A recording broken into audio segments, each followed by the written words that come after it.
দর্শক, রাজধানীর বিজয় সরণিতে ভাষা আন্দোলন থেকে মুক্তিযুদ্ধ পর্যন্ত নানা স্মৃতি সংরক্ষণের জন্য যে ভাস্কর্য তৈরি করা হয়েছিল, শেখ হাসিনার আমলে যে ভাস্কর্যটা তৈরি করা হয়েছিল, তার সামনে বঙ্গবন্ধুর মুরাল তৈরি করা হয়েছিল।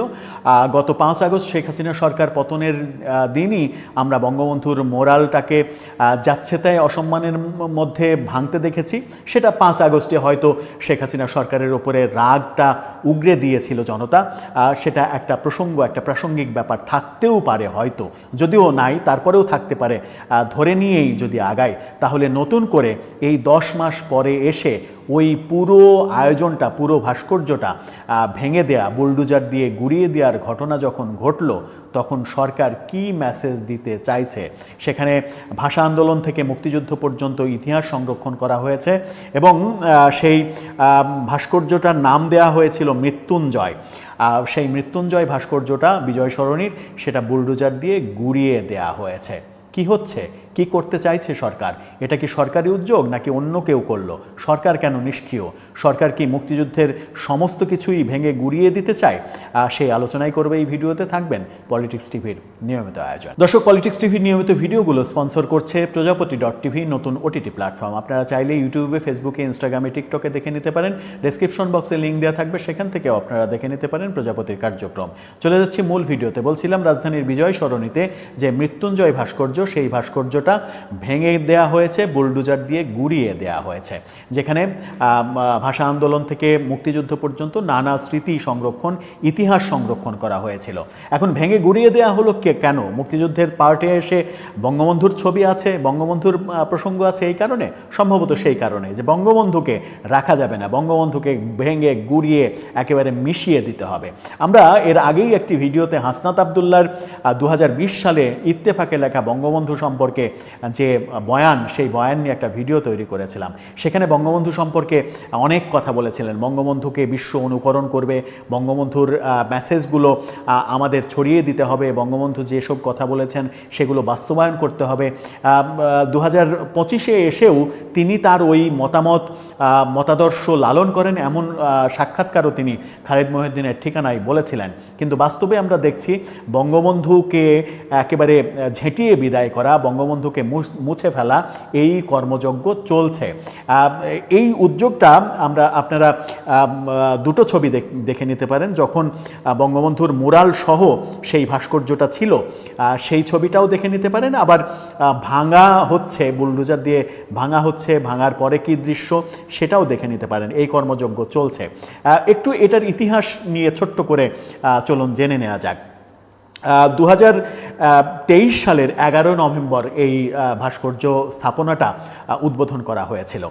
তৎকালীন প্রধানমন্ত্রী ছিলেন শেখ হাসিনা, তিনি এটা নির্মাণ করেছিলেন এবং উদ্বোধন করেছিলেন। নগরীর বিজয় সরণিতে উদ্বোধনী অনুষ্ঠানে শেখ হাসিনা সেদিন বলেছিলেন, জাতির পিতার এই ভাস্কর্য নিছক একটি ভাস্কর্য নয়, এটি একটি ইতিহাস, এটি আমাদের দেশকে জানার ইতিহাস। অর্থাৎ সেই ভাস্কর্যটা যেটা তৈরি করা হয়েছিল, ওইটার সামনে জাতির পিতার যে মুরালটা ছিল সেটাকে কেন্দ্র করেই তিনি এই কথা বলেছিলেন। এই মৃত্যুঞ্জয় প্রাঙ্গণে জাতির পিতা বঙ্গবন্ধু শেখ মুজিবুর রহমানের মৃত্যুঞ্জয় নামে একটি ভাস্কর্য স্থাপন করা হয়েছে, যা 2021 এবং 22 সালের বিজয় দিবসের প্যারেডে প্রদর্শিত হয়েছিল। এই চত্বরের কেন্দ্রস্থলে বঙ্গবন্ধুর ভাস্কর্য স্থাপন করা হয়েছে, যেখানে দেয়ালে মুরালেও স্থান পেয়েছে। বাংলাদেশ সেনাবাহিনী নির্মিত এই চত্বরের 7টি দেয়ালে, এটা বাংলাদেশ সেনাবাহিনী তৈরি করেছিল। এটা খুবই একটা গুরুত্বপূর্ণ তথ্য। 7টি দেয়ালে ভাষা আন্দোলন থেকে শুরু করে অন্যান্য আন্দোলন ও বাঙালির মুক্তিযুদ্ধ এবং স্বাধীনতা সংগ্রামে জাতির পিতার নেতৃত্ব ও অবদান চিত্রিত হয়েছে। অর্থাৎ ভাষা আন্দোলন থেকে মুক্তিযুদ্ধ পর্যন্ত সব আন্দোলনের বিষয়বস্তুগুলো এখানে তুলে আনা হয়েছে। সেখানে 71-এ বঙ্গবন্ধুর যে নেতৃত্ব সেটাও উঠে এসেছে।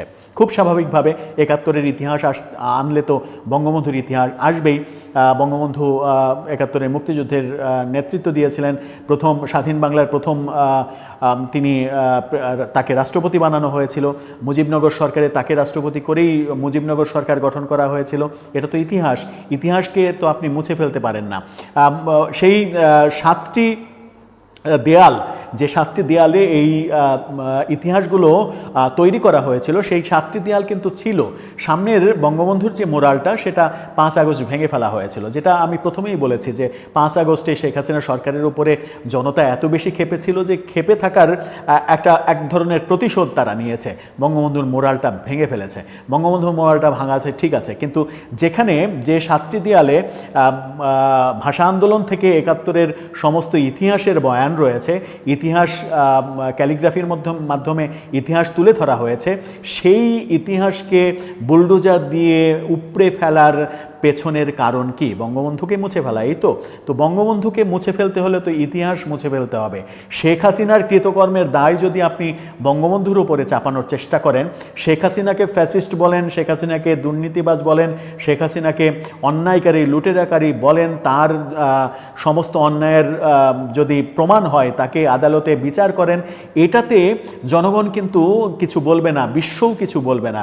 কিন্তু যখন আপনি ইতিহাসের মহানায়ককে মুছে ফেলার চেষ্টা করবেন ইতিহাস থেকে, তখন এটা ইতিহাসের দায় হিসেবেই থাকবে এবং এই ইতিহাসের দায়ের জবাব কোনো না কোনো একদিন দিতেই হবে। কারণ ইতিহাস কাউকে কোনোদিন ক্ষমা করেনি। শেখ হাসিনার 15 বছরের শাসনে শেখ হাসিনা যে অপ্রতিরোধ্য হয়ে পড়েছিলেন, একক ক্ষমতার অধিকারী ভাবতে শুরু করেছিলেন এবং সেটা ভাবতে শুরু করেই ধরাকে সরাজ্ঞান করে অন্য কাউকে কোনো গুরুত্ব না দিয়ে, অন্য কোনো দলের অস্তিত্ব আছে কি নেই সেগুলোকে বিবেচনায় না রেখে একপাক্ষিক নির্বাচনও করেছিলেন এবং 15 বছর ক্ষমতায় থাকার পরে, 15.5 বছর ক্ষমতায় থাকার পরে কিন্তু তার পতন হয়েছে। তার মানে কি? পতন একদিন হবে। যে কোনো খারাপ কাজের পতন রয়েছে। শেখ হাসিনা তার সরকার খারাপ কাজ করেছিল বলেই পতন হয়েছে এবং জনতা ক্ষেপেছিল। সেই একই পথে কি এই বর্তমান সরকার হাঁটবে? প্রশ্নটা সেখানে। বর্তমান সরকার তো নতুন রাজনৈতিক বন্দোবস্তের কথা বলছে। নতুন রাজনৈতিক বন্দোবস্ত মানেই হচ্ছে ইনক্লুসিভ রাজনীতি, যেটা গতকালকেই জুনায়েদ সাকি একটা অনুষ্ঠানে বলেছেন যে ইনক্লুসিভ নতুন রাজনৈতিক বন্দোবস্তের সংজ্ঞা নির্ধারণ করতে হলে আপনাকে ইনক্লুসিভ রাজনীতির সংজ্ঞায় আসতে হবে। সেই সংজ্ঞার বাইরে গিয়ে সরকার যদি একপাক্ষিক রাজনীতির ধারায় চলে যেতে চায়, তাহলে শেখ হাসিনা সরকারের থেকে এই সরকারের পার্থক্যটা কোথায় তৈরি হলো? সেই প্রশ্নটা অনেক বড় প্রশ্ন। কোন পথে এগোতে চাচ্ছি আমরা, সেই প্রশ্নের উত্তর কে দেবে? দর্শক, আপনার মতামত জানিয়ে লিখতে পারেন আমাদের কমেন্ট।